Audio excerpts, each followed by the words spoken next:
Fix errors, waste, and issues in a couple of clicks.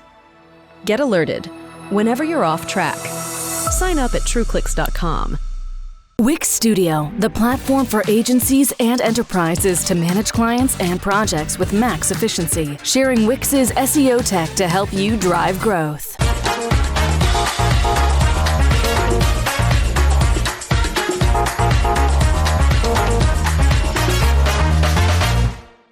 Hello, good afternoon, Brighton. My name is Christopher. I flew in from Copenhagen yesterday. I'm working at a digital agency in Copenhagen called Inbound CPH. We work with B2B and B2C clients. So my talk today is about how to categorize keywords with the use of Power BI and ChatGPT.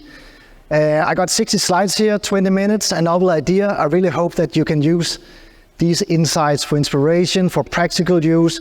I filled in as much as possible for you to move on your own after this talk.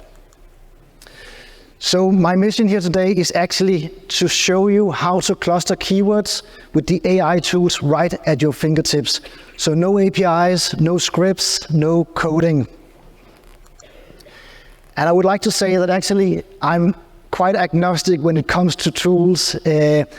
I believe very much it's about the output that you get out of it, and it's about the skills to get there. And I think that's also something which will reflect my talk today. So what is keyword clustering? This is a list, 1,000 keywords for a Danish online pharmacy extracted from Ahrefs. Each keyword doesn't make any sense, but when we start grouping them, it's something else. Right, so actually the idea is to say that the keywords, each one is an individual data point.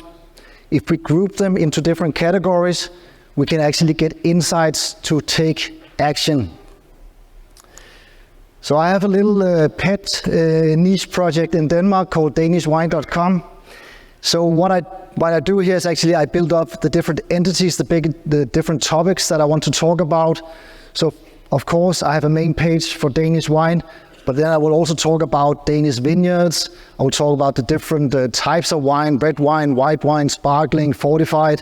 I will talk about the different grapes going into Danish wine production. I will talk about Danish wine paired with food, and I will also talk about events or tastings. So that's on the top level, and you can always dive down into subcategories or subcategories. So just take an example like Danish vineyards. I can talk about the different cities, I can talk about regions,